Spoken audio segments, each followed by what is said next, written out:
बिहार विधानमंडल का सत्र बुलाया गया है 6 नवंबर से, और यह सत्र बहुत महत्व का होने वाला है क्योंकि इससे ठीक पहले बिहार सरकार ने जाति गणना के आंकड़े जारी किए हैं। बिहार में जो सोशियो इकोनॉमिक सर्वे हुआ था और जिसमें अड़ंगा डालने और जिसे रोकने की बड़ी कोशिश हुई थी, उसके बावजूद वो काम हुआ, उसके आंकड़े जारी कर दिए बिहार सरकार ने। और वो आंकड़े जारी करने के बाद जब मुख्यमंत्री नीतीश कुमार से आगे के स्टेप के बारे में पूछा गया कि आगे बिहार सरकार क्या करेगी, तो उन्होंने कहा था कि विधानमंडल की जब बैठक होगी तो विधानसभा में और विधान परिषद में एक सोशियो इकोनॉमिक सर्वे के आंकड़े रखे जाएंगे और उस आंकड़े पर चर्चा होगी और उसके बाद आगे का रास्ता तय होगा कि आगे क्या किया जाए। जो जनगणना के आंकड़े आए उसके हिसाब से बिहार में 63% आबादी पिछड़ी जातियों की है, जिसमें 36% अति पिछड़ी आबादी है और 27% पिछड़ी आबादी है। इसी अनुपात में पहले से आरक्षण की भी व्यवस्था है बिहार में। बिहार 8-9 उन राज्यों में है जहां जातियों का वर्गीकरण किया गया है, जहां सब कैटेगराइजेशन हुई है जातियों की। जाति के भीतर जहां उपजातियां बनाई गई हैं या पिछड़ी जाति और अति पिछड़ी जातियों का वर्गीकरण हुआ है। बिहार में अति पिछड़ी जातियां जो 36% है उनको 18% आरक्षण मिलता है, जो पिछड़ी जाति 27% है उनको 12% आरक्षण मिलता है। और इसके अलावा ओबीसी महिलाओं को, पिछड़ी जाति की महिलाओं को 3% आरक्षण की व्यवस्था की गई है। इसके अलावा 16% आरक्षण अनुसूचित जाति के लिए है, 1% अनुसूचित जनजाति के लिए है और 10% आरक्षण आर्थिक रूप से पिछड़े सवर्णों के लिए है। तो कुल मिलाकर के 60% आरक्षण बिहार में दिया जा रहा है। अब क्या इसके आगे का क्या स्टेप होगा? जब ये सोशियो इकोनॉमिक सर्वे के आंकड़े विधानमंडल में पेश किए जाएंगे, विधानसभा के पटल पर रखे जाएंगे और उस पर चर्चा होगी, तो उसके आगे क्या होगा? ये बड़ा सवाल है और इस सवाल से देश की राजनीति भी तय होनी है बिहार के साथ साथ। ये संभावना जताई जा रही है कि बिहार में आबादी के अनुपात में आरक्षण बढ़ाया जा सकता है। तो ये फैसला अभी 6 नवंबर से जो विधानमंडल का सत्र बुलाया गया है उसमें यह फैसला हो सकता है कि आरक्षण की सीमा बढ़ाई जाए, क्योंकि उसके बाद लोकसभा चुनाव है, अगले साल मार्च में लोकसभा चुनाव की घोषणा हो जाएगी। उसके पहले एक बजट सत्र भी बुलाया जाएगा, लेकिन वो लेम डक सत्र की तरह होता है। वो उसमें जब देश चुनाव में होगा तो उस समय कोई फैसला करने का कोई मतलब नहीं रह जाता है। तो उससे पहले इस सत्र में फैसला हो सकता है। अब बड़ा सवाल यह है कि आरक्षण किस तरह से बढ़ाया जाएगा, आरक्षण की सीमा किस तरह से बढ़ाई जाएगी। ये एक जटिल मामला है, ये बहुत सरल मामला नहीं है कि सीधे जाति के अनुपात में आरक्षण बढ़ा दिए। उसमें बदलाव करना होगा और वो बदलाव इस तरह से करना होगा कि जातियों के भीतर नए सिरे से राइवलरी न शुरू हो जाए, नए सिरे से राजनीतिक और सामाजिक प्रतिस्पर्धा, प्रतिद्वंदिता या दुश्मनी न शुरू हो जाए। नया एक इसका मकसद जो एक जस्टिस जी रोहिणी आयोग बना था, भारत सरकार ने बनाया था, जिसने अपनी रिपोर्ट भारत सरकार को दे दी है, उसने अपनी सिफारिश में यह कहा है कि उसका मकसद कोई नया कास्ट या नया क्लास क्रिएट करना नहीं है।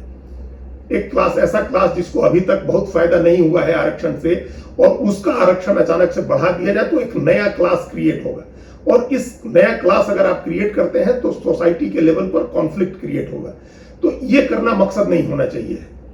तो इसलिए एक जटिल प्रक्रिया होगी और निश्चित रूप से बिहार सरकार उस प्रक्रिया पर विचार कर रही होगी। जो जस्टिस जी रोहिणी आयोग की रिपोर्ट आई है, अगर उस रिपोर्ट को रखें, क्योंकि बिहार में जो सोशियो इकोनॉमिक सर्वे के आंकड़े हैं वो अभी सार्वजनिक नहीं हुए हैं, इसलिए ये पता नहीं है कि जब से आरक्षण की व्यवस्था जारी है, पिछड़ी जातियों को जब से आरक्षण दिया जा रहा है, कर्पूरी ठाकुर के जमाने में ये आरक्षण की व्यवस्था हुई थी और सब कैटेगराइजेशन करके आरक्षण दिया जाने लगा था। उसके बाद जब भारत सरकार की नौकरियों में आरक्षण की व्यवस्था हुई 1993 में, उसका फायदा किसको मिला है, क्वांटम ऑफ बेनिफिट किस कास्ट को ज्यादा मिला है, यह पता चलेगा कि किस जाति का अपलिफ्टमेंट हुआ है या किसी का नहीं हुआ है।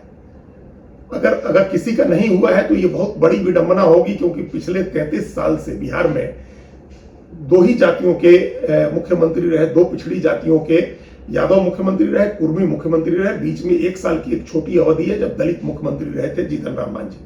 बाकी समय लालू यादव का परिवार, लालू यादव खुद या उनकी पत्नी मुख्यमंत्री रहे और उसके बाद नीतीश कुमार मुख्यमंत्री रहे। तो पिछड़ी जातियों का राज है, पिछड़ी और दलित जातियों का राज रहा है 33 साल से, और इसके बावजूद अगर अपलिफ्टमेंट नहीं हुआ है, तमाम जो ये इस तरह की व्यवस्था, आरक्षण की व्यवस्था होने के बावजूद अगर अपलिफ्टमेंट नहीं हुआ है तो ये एक बड़ा सवाल होगा।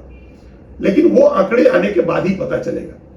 उस आंकड़े में सरकार के सामने जो रास्ता होगा, वो एक रास्ता तो ये है कि उस आंकड़े के आधार पर जिस जाति का कम अपलिफ्टमेंट हुआ है, जिस जाति का कम विकास हुआ है, जिसको आरक्षण की व्यवस्था का कम लाभ मिला है, उसका लाभ बढ़ाया जाए, और जिन जातियों को आरक्षण का पर्याप्त लाभ मिल चुका है उनका लाभ कम किया जाए।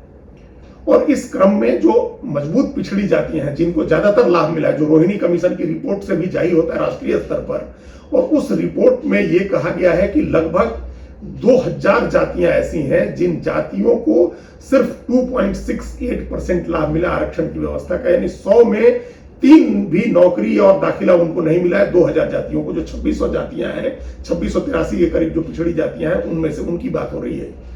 983 जातियां ऐसी हैं जिनको 0 लाभ मिला है, जिनको आरक्षण का कोई लाभ नहीं मिला। उन जातियों के किसी व्यक्ति को सरकारी नौकरी नहीं मिली है या सरकारी स्कूल कॉलेज में दाखिला नहीं मिला है। उसके अलावा 944 जातियां ऐसी हैं जिनको 2.68% का लाभ मिला है आरक्षण का। तो ऐसी जातियां बिहार में भी होंगी। ये राष्ट्रीय लिस्ट है, तो राष्ट्रीय सूची जो है उसमें 2700 के करीब जातियां हैं। बिहार में जो पिछड़ी जातियों की सूची है उसमें वो कोई 142 जातियां, जिसमें 112 जातियां अति पिछड़ी श्रेणी में है और 30 जातियां पिछड़ी जाति की श्रेणी में आती हैं। तो इन 30 जातियों में भी निश्चित रूप से जो बड़ी जातियां हैं, जो मजबूत जाति है, जो यादव है या कुर्मी है या कोयरी है, इस तरह की जातियों को ज्यादा लाभ मिला होगा। ऐसा अंदाजा लगाया जा सकता है, जो रोहिणी आयोग की रिपोर्ट को लेकर के जो खबरें आई हैं, उन खबरों के आधार पर यह कहा गया है, अभी तक का जो रिकॉर्ड है वो ये है कि 97% नौकरियां और स्कूल कॉलेजों में दाखिले सिर्फ 25% जातियों के हुए हैं, और बाकी 75% आबादी, पिछड़े और अति पिछड़ों की 75% आबादी 3% आरक्षण का लाभ लेकर के है। तो बिहार में इतनी खराब स्थिति नहीं होगी। इसके बावजूद अनेक पिछड़ी और अति पिछड़ी जातियां होंगी जिनको आरक्षण का पर्याप्त लाभ नहीं मिला है या कोई लाभ नहीं मिला होगा। तो उनके अपलिफ्टमेंट के लिए इस तरह से आरक्षण की सीमा बढ़ानी होगी ताकि उनको अधिकतम लाभ मिले। हालांकि इसमें यह बड़ा डेलिकेट मामला है, बहुत बारीक मामला है और संवेदनशील मामला है। इस बात का ध्यान रखना होगा, चूंकि चुनावी वर्ष चल रहा है, लोकसभा चुनाव होने हैं, इस बात का ध्यान रखना होगा कि कोई जाति नाराज ना हो, किसी जाति को आहत नहीं कर सकती है पार्टी, और खासकर उन जातियों को जिन जातियों की सरकार है। बिहार में अभी यादव और कुर्मी जाति की सरकार है। नीतीश कुमार मुख्यमंत्री हैं, कुर्मी जाति से आते हैं, और तेजस्वी यादव मुख्यमंत्री हैं, यादव समाज से आते हैं। और ये सबसे ज्यादा बेनिफिट भी इन दोनों जातियों को मिला होगा। कम से कम राजनीतिक फायदा तो इन दो जातियों को सबसे ज्यादा हुआ ही है। तो इसलिए यह संभव है कि शासन और प्रशासन में भी इनको ज्यादा फायदा हुआ हो। तो ये आरक्षण कम करने का जोखिम नहीं ले सकते हैं कि इन जातियों का आरक्षण कम कर दिया जाए, क्योंकि फिर इससे एक इम्बैलेंस होगा एक सोसाइटी में और पॉलिटिकल राजनीतिक नुकसान हो सकता है इन दोनों पार्टियों को। तो इनका आरक्षण कम किए बगैर इनकी यथास्थिति बना करके ओवरऑल आरक्षण की सीमा बढ़ाई जा सकती है, और ओवरऑल आरक्षण की सीमा बढ़ा करके उसमें अति पिछड़ी जातियों को शामिल किया जा सकता है। ये एक रास्ता है। और जिस तरह से छत्तीसगढ़ में कांग्रेस पार्टी की सरकार ने आरक्षण की सीमा बढ़ाई है, उसको 77% किया है, और उसमें जो आर्थिक रूप से गरीब सवर्णों का आरक्षण है, जो भारत सरकार ने 10% का आरक्षण दिया हुआ है, उसको घटा करके 4% कर दिया है आबादी को देखते हुए। उस तरह का भी फॉर्मूला बिहार में लागू हो सकता है। हालांकि बिहार में इस फॉर्मूले को लागू करने का मतलब ईडब्ल्यूएस का आरक्षण कम करने का एक जोखिम भी हो सकता है। फिर वही लॉजिक है कि चुनावी साल है और अगड़ी जातियां वहां जो है वो भले उनकी आबादी 15% है, हिंदू और मुस्लिम दोनों अगड़ी जातियों की, लेकिन वो इन्फ्लुएंसल ज्यादा है, वो चुनाव को मैनिपुलेट कर सकते हैं, मतदाताओं को एक दिशा दे सकते हैं। तो जो भी पार्टी है, जो भी सरकार अगर उनके आरक्षण में कटौती करती है तो उसका खामियाजा भुगतना पड़ सकता है। इसलिए ये बड़ा संतुलन बनाना एक मुश्किल काम हमको लगता है कि होगा। हालांकि रोहिणी आयोग की जो सिफारिश होगी उसके हिसाब से, उसकी मोटे तौर पर जो खबरें आई हैं, और स्टेट गवर्नमेंट का अपना जो सोशियो इकोनॉमिक सर्वे आया है उसको सामने रख के, और जो सबसे डिप्राइव्ड कास्ट है, जिनको सबसे कम लाभ मिला है, उनको किस तरह से लाभ दिया जाए और उनको अपलिफ्ट करके और मुख्य धारा में लाया जाए, ये प्राथमिकता होनी चाहिए। भले राजनीतिक कारणों से मजबूत पिछड़ी जातियों का या अगड़ी जातियों का आरक्षण न घटाया जाए, लेकिन जिनको कम लाभ मिला है उनको आगे बढ़ाने का, उनको ऊपर लाने का एक रास्ता बनाया जाना चाहिए। और ये राजनीतिक रूप से भी फायदेमंद होगा, क्योंकि अंततः 36% आबादी अति पिछड़ी जातियों की है, और वो सबसे बड़ी आबादी है, सबसे बड़ा वर्ग है। और उसका कोई नेता अभी तक, कोई एक नेता नहीं, अभी तक नीतीश कुमार ही उस अत्यंत पिछड़ी जातियों के नेता के तौर पर स्थापित है और उनको वो वोट मिलता भी रहा है, क्योंकि जितने भी कमजोर और वल्नरेबल क्लास है समाज बिहार का, वो नीतीश कुमार को वोट करता है। तो उनके लिए भी फायदे का काम होगा अगर वो उनका आरक्षण बढ़ाते हैं तो। लेकिन इसमें किसी का आरक्षण कम करना राजनीतिक रूप से नुकसानदेह हो सकता है, इसलिए संभव है कि आरक्षण, किसी का आरक्षण घटाया न जाए, घटाकर उसकी बजाय 60% का जो अभी आरक्षण है उसकी सीमा 10% या 15% बढ़ा दी जाए और बढ़ा हुआ आरक्षण उन समाजों को दिया जाए, उन जातियों को दिया जाए जिनको अभी तक आरक्षण का कम लाभ मिला है। ये शासन और प्रशासन में ये व्यवस्था होगी और उसके साथ ही राजनीतिक रूप से भी उन जातियों को प्रतिनिधित्व देने की मांग उठेगी, जो मांग अब धीरे धीरे उठने लगी है। जब से जाति गणना के आंकड़े आए हैं तब से ये बात उठ रही है कि जो 36% आबादी है उसका रिप्रेजेंटेशन बढ़ाया जाए राजनीति में, उसके ज्यादा एमएलए होने चाहिए, ज्यादा एमपी होने चाहिए, उसका ज्यादा मंत्री होना चाहिए, उसका मुख्यमंत्री होना चाहिए। तो ये मांग भी अभी तेज होगी और जब विधानमंडल का सत्र आएगा उस सत्र में निश्चित रूप से ये बात उठेगी। और ये इसलिए भी उठेगी कि अभी ऐतिहासिक रूप से उनके साथ इस मामले में अन्याय हुआ है।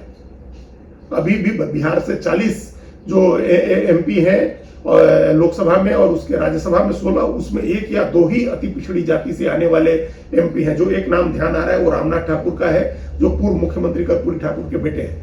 तो ईडब्ल्यूएस, माफ करिएगा, एक्सट्रीमली बैकवर्ड कास्ट जो ईबीसी है, उसका पॉलिटिकल रिप्रेजेंटेशन भी बहुत कम है, शासन और प्रशासन में भी उसका रिप्रेजेंटेशन बहुत कम होगा। वो रिप्रेजेंटेशन कैसे बढ़ाया जाए इस पर सरकार को विचार करना चाहिए और ये उम्मीद करनी चाहिए कि अब अगला जो 6 नवंबर से विधानसभा का सत्र होगा उसमें ये आरक्षण बढ़ाने या उसको तर्कसंगत बनाने, उसको रैशनलाइज करने का उपाय होगा। धन्यवाद।